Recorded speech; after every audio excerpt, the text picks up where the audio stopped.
Hello and welcome to the SpiderNerd.com podcast. I'm your host, SpiderNerd, and joining me today for the panel is Mr. Thomas Patterson. Hello, everyone. Hey, how's it going, Thomas? Good. How about you? It's going pretty good. I've got a brand new bedroom. Oh. I've moved down to my basement, so I'm officially at the top level of geekitude. Living in your parents' basement? Well, no, not exactly, because I'm only 16, so I'm still living with my parents anyway, so I'm not exactly a sad sack, but, you know, I do kind of live in my basement now, so... At what point does it become weird? Probably once you graduate college. Yeah, probably.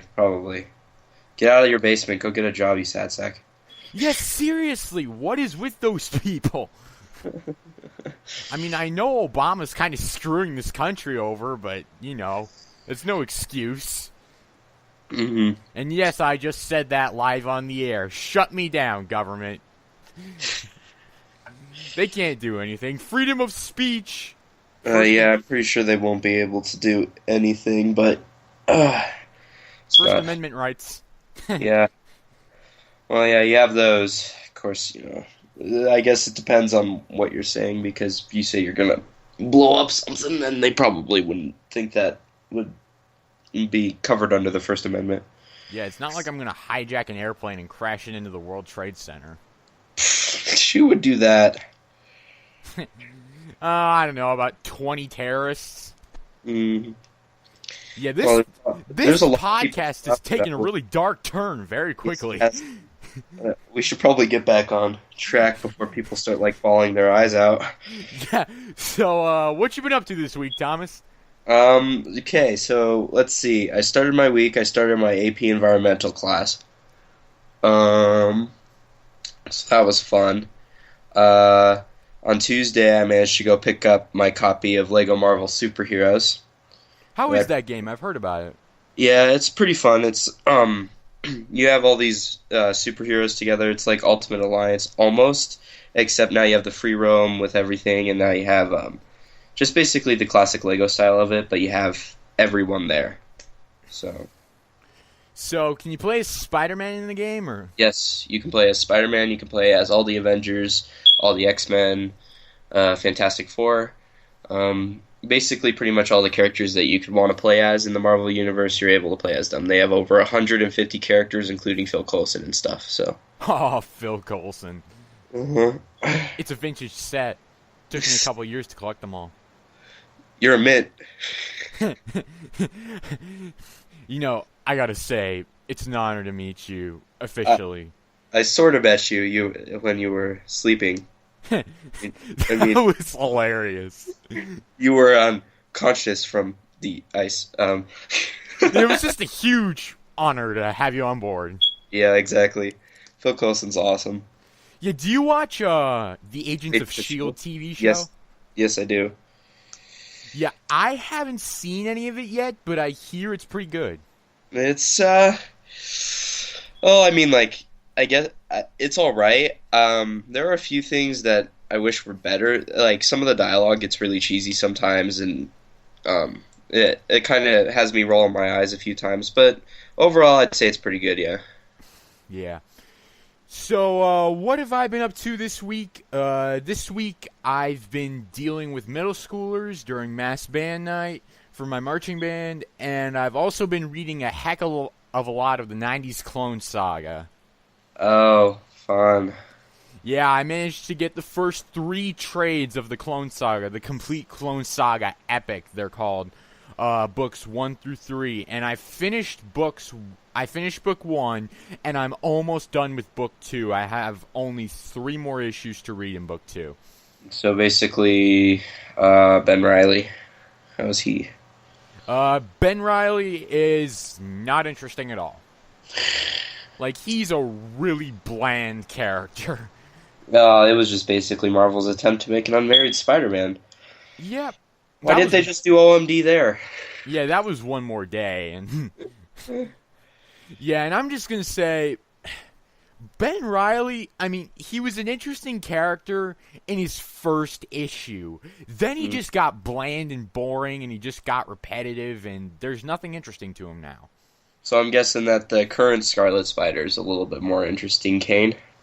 I don't read the current Scarlet Spider series, but I have heard that it's being canceled at issue 25. Yeah, I heard that too, but I heard he's being part of the New Warriors that Yost, who wrote that series, is writing, so I guess he'll be in a team now. Yeah. I'm not really a fan of Spider-Man characters joining teams, but I mean, I'm probably not going to read the book just because I have no personal connection to Kane, so really I don't really read the book, so. Oh, yeah. So yeah, there's that. That's really all my week has consisted of. Well, I moved down to my basement, but that's it. Yeah, I watched the Captain America: The Winter Soldier trailer when that came out. I didn't see that yet. Oh, it's pretty good, actually. I'm excited for that movie. Yeah, and I got 100 subscribers on YouTube, so I'm happy about that. Congratulations! Yay! Yeah, the years. website here actually hit 5,400 hits. Oh, that's week. Cool. Yeah, so that's pretty exciting. Yeah, woo! Yeah, we're on our way, ladies and gentlemen. We are on our way. Moving up in the world, right? Yeah, we're still not nearly as popular as sites like SpiderFan.org or SamRuby.com or what are some other spider sites? Crawlspace. Crawlspace. There we go. I could see it in my head, but I just couldn't think of the name of it. Yep. Which is sad because I do actually listen to their podcast on a fairly regular basis, but for some reason I was blanking on the name of their site. That's actually kind of sad. But, so yeah, this has been a hell of a long introduction, but we did kind of get off on a tangent there. So what are we going to be talking about today? Well, there's no news to talk about. Literally nothing has come out in the past week about Spider-Man, about Scarlet Spider, about Venom, about anything. So, and there's been no new comic books come out, at least that either of us read. I mean, there was Superior Team Up number 5, and there was Ultimate number 28 that came out. You can find reviews of both of those on the front page, courtesy of Mr. Jacob Blowbaum, who was not able to be with us today. But he did manage to get both of those reviews out on a fairly quick basis, so I do want to give a shout out to him for that. And they're both very good reviews. I do recommend you read them.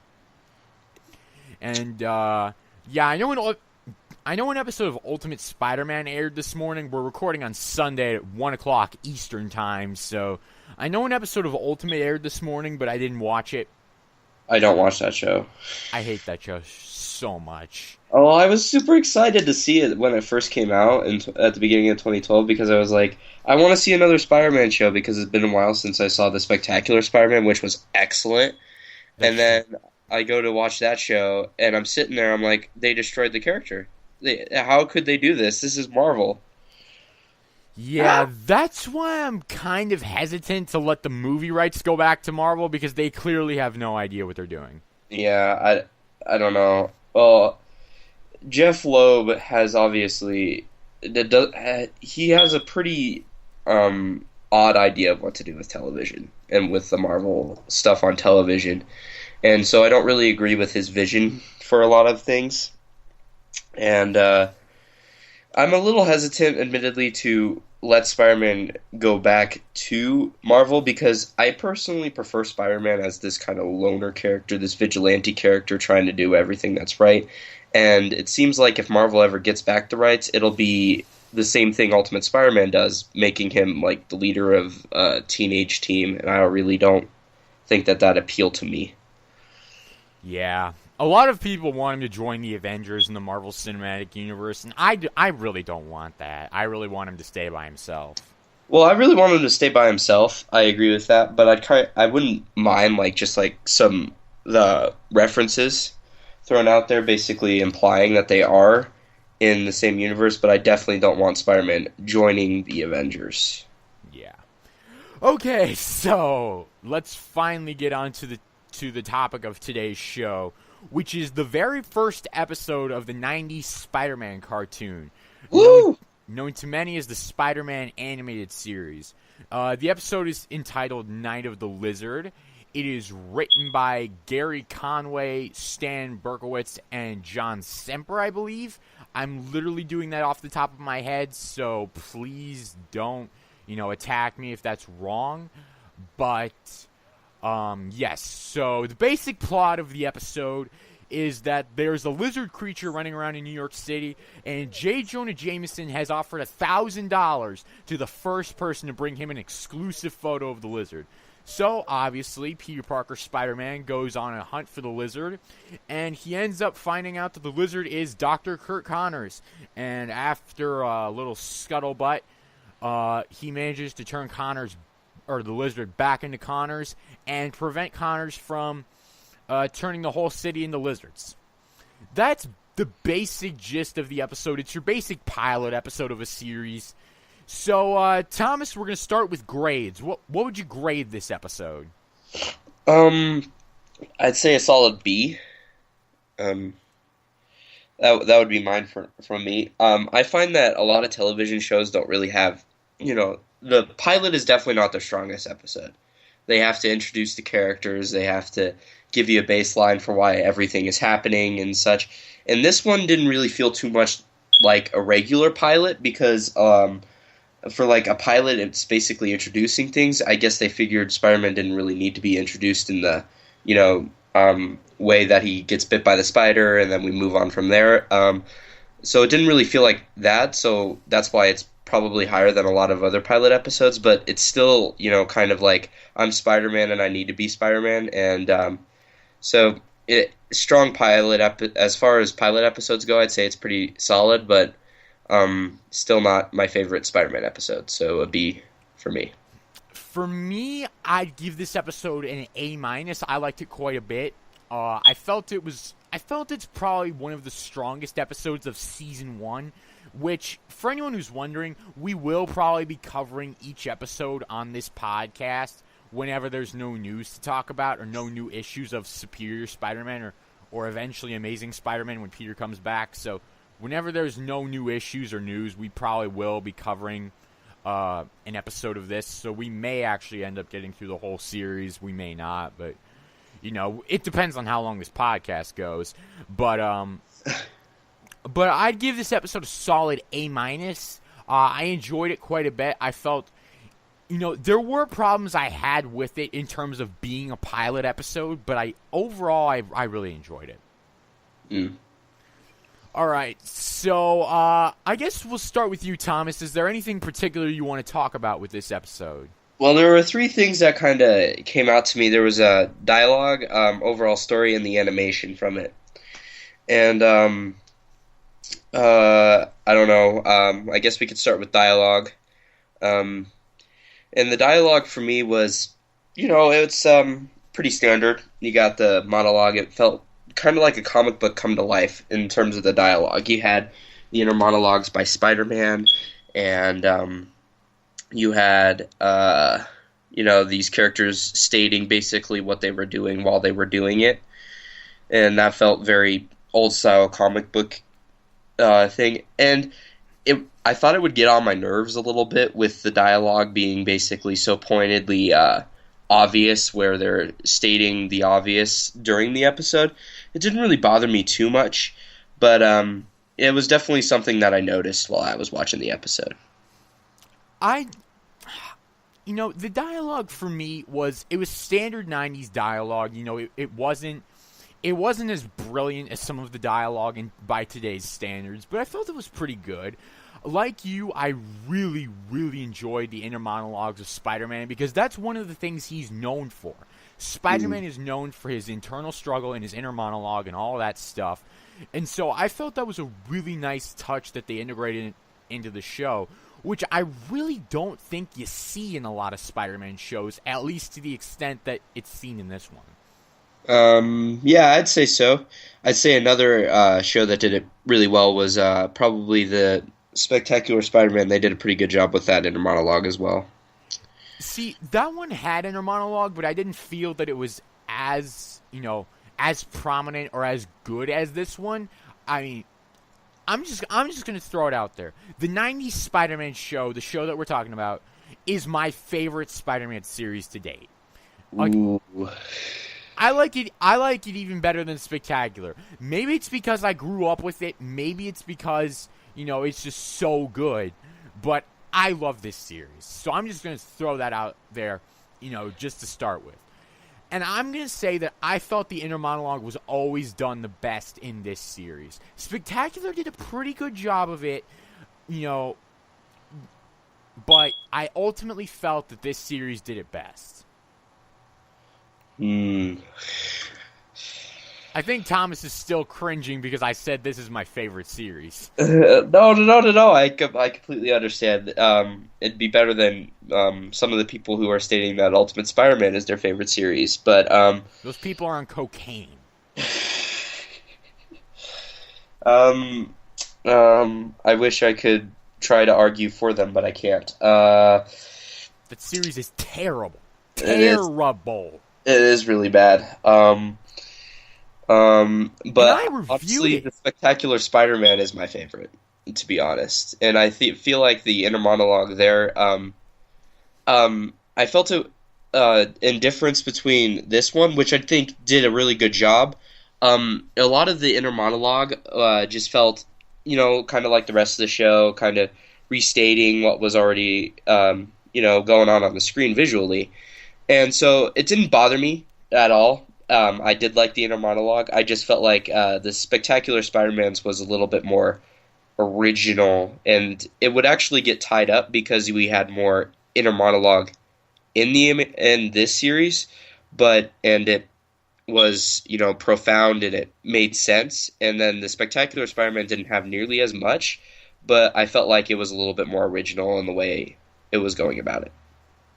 See, what I really like about the inner monologue in this series is that there is never a moment that goes by that we don't know exactly what Peter Parker Spider-Man is thinking. That's what I really like about it, because I feel like I'm there with the character. I feel like it's a third person.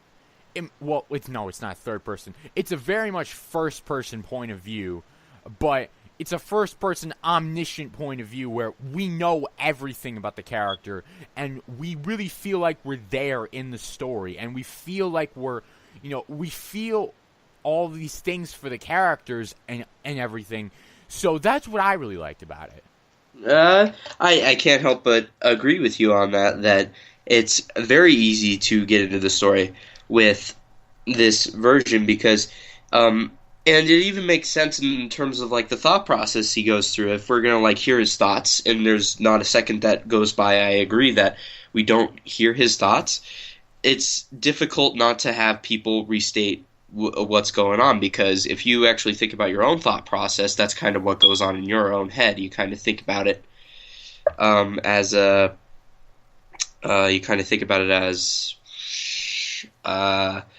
you take in your environment and you think about it, and so it made sense, and I did enjoy it. So, and that's a nice segue into my first talking point, which is Christopher Daniel Barnes' voice for Peter Parker Spider-Man. Personally, this guy is Spider-Man to me.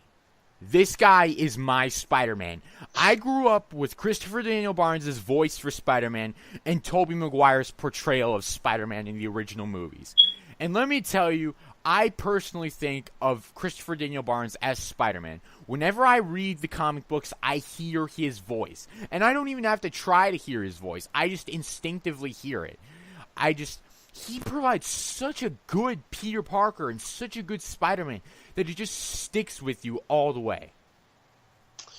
I agree to a certain extent. I believe that Barnes basically personified the older Peter Parker voice. Basically the voice I hear when I read the newer 616 comics and such, that he's basically the 616 Spider-Man to me. And then at the same time, I think Keaton, who voiced Spider-Man in the Spectacular Spider-Man, basically embodies the younger Peter Parker, the teenage Peter Parker for me. And so I believe it's a distinction between the two, where Barnes is the older one, a more, experienced one, and then Keaton's basically the younger one, a little more immature one, a little less experienced. And so I have basically two different voices for the characters. I used to think Keaton was kind of the young Spider-Man for me, but like when I go back and read those old Lee Ditko issues, I still hear Christopher Daniel Barnes' voice. Even when he's young Spider-Man.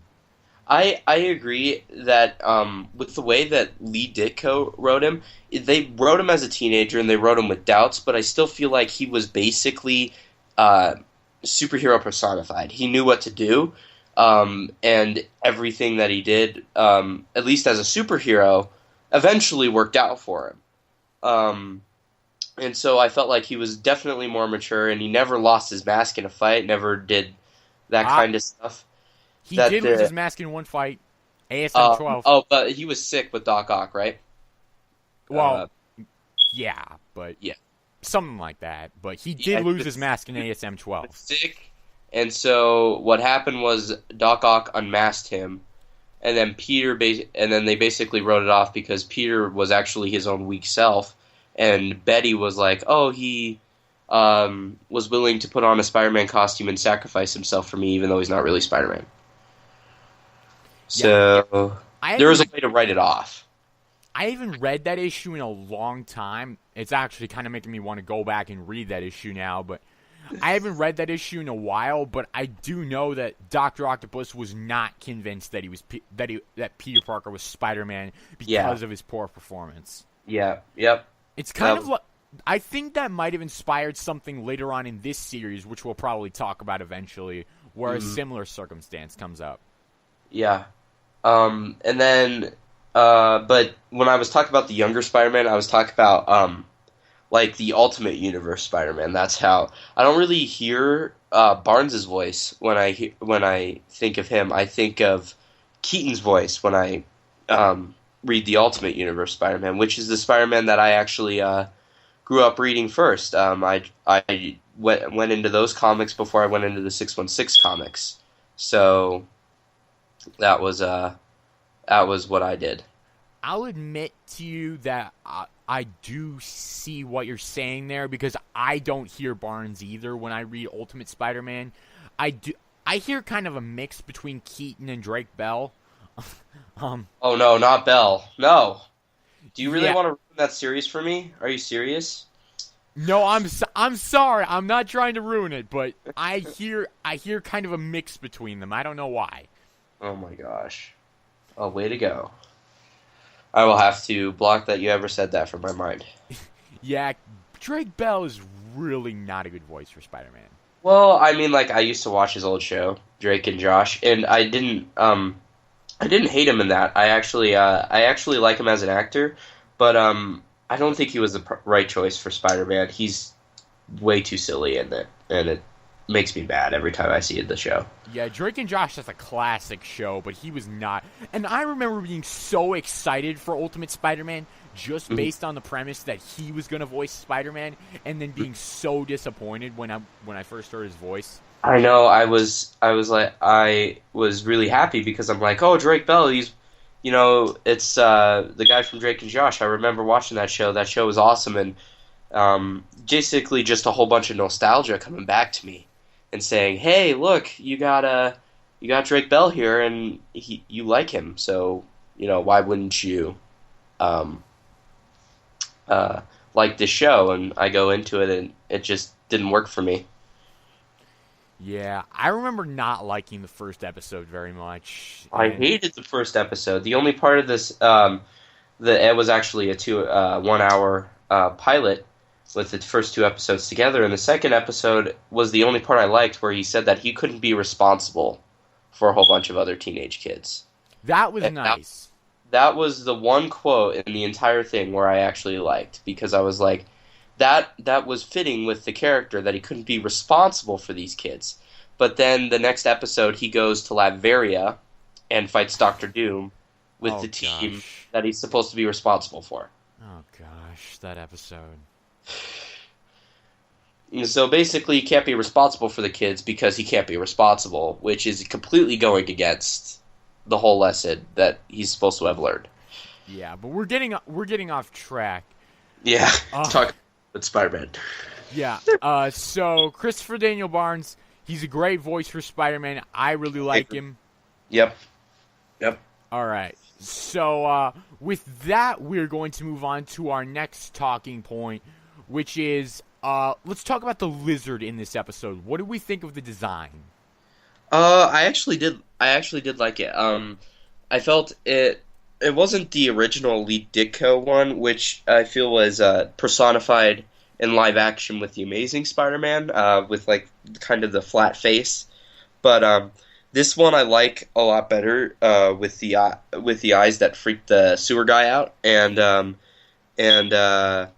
snout. I definitely like the lizard design better with the snout that kind of evolved over time, and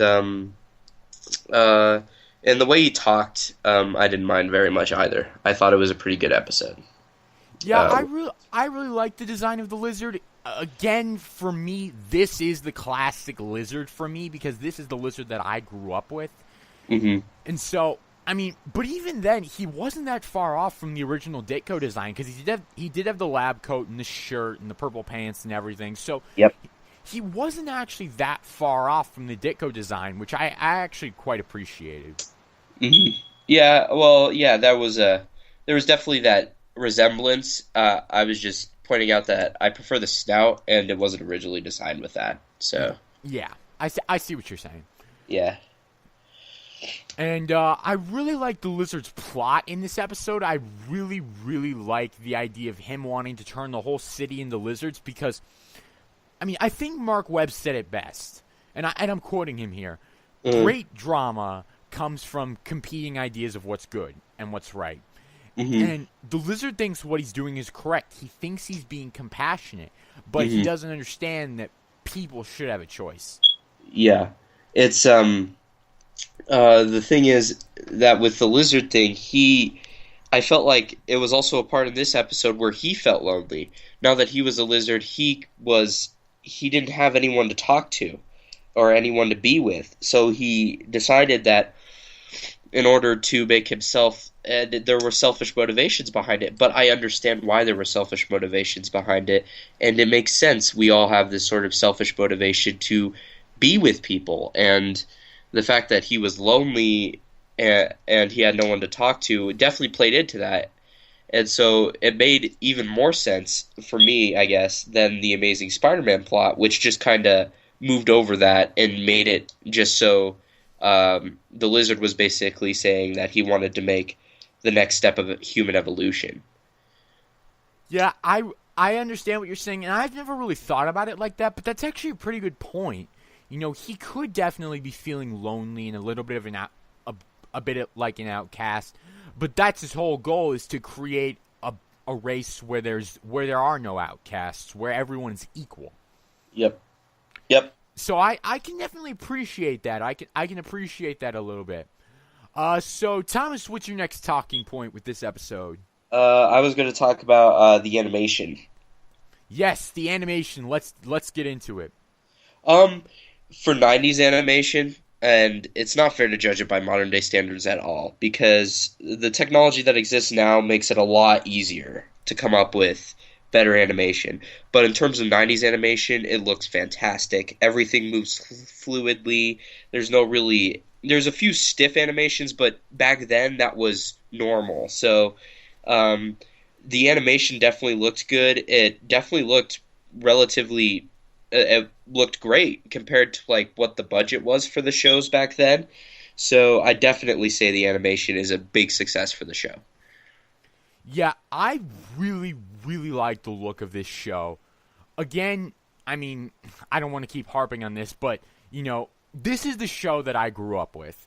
And really, you know, this is how I imagine a lot of the characters. So, you know, I can't really... I mean, it's hard to not be biased with this.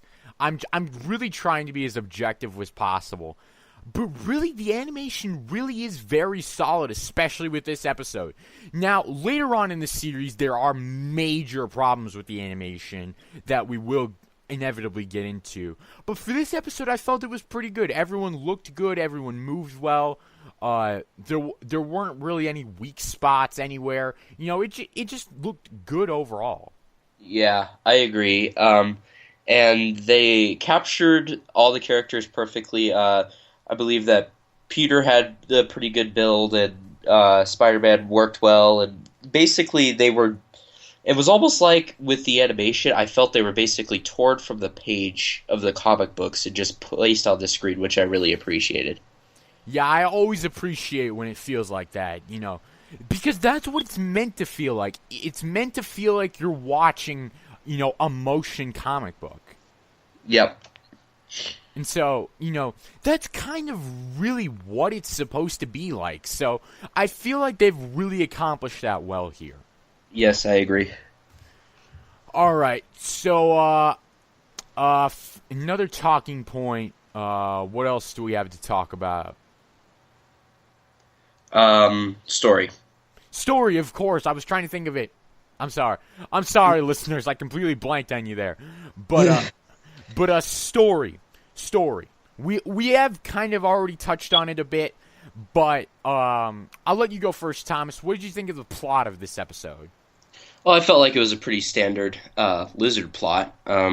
We see it obviously in the early issues of the Lead Ditko era, and we saw it in the Amazing Spider-Man recently. It's a fairly standard Lizard plot, and it was a fairly standard pilot, basically setting up Aunt May's money troubles, Peter's money troubles, the fact that he works at the Daily Bugle, stuff like that. So the plot was a fairly standard pilot in setting up everything.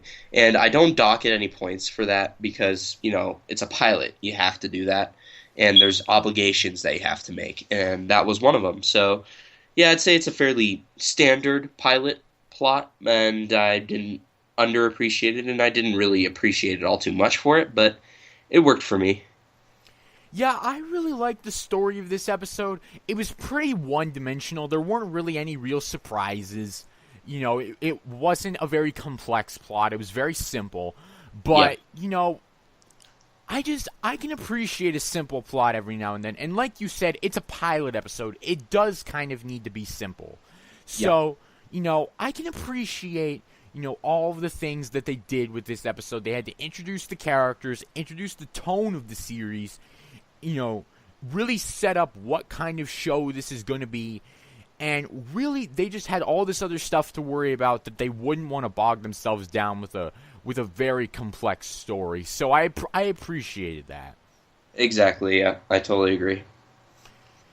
So, the final thing that I do want to talk about with this episode, before we wrap this up, is just the concept that, and it's the one problem I have with this episode, I just feel like for a pilot episode, it was a good episode, but I don't feel like it felt like a pilot episode. Like, I wouldn't have known that this was the starting episode of the series if I was just a casual viewer. I agree, except for the end part, where I felt like he said that he would always have to be Spider-Man. That felt very first episode to me. But the rest of the episode, from there on out, it was basically the same kind of, you go to the Daily Bugle. It's kind of like if someone jumped in the middle of the series and they wouldn't know what to do, you kind of have to set it up for them there too, what the story is about. So it felt fairly like a show still gaining its momentum, but it never felt like a pilot episode until the end when he said, I always have to be Spider-Man. See, I like my TV series to have a starting point. Like, the Spectacular Spider-Man starts at the beginning of the school year. The Fox show, Glee, that starts at the beginning of the Glee Club's formation. I'm trying to think of other shows.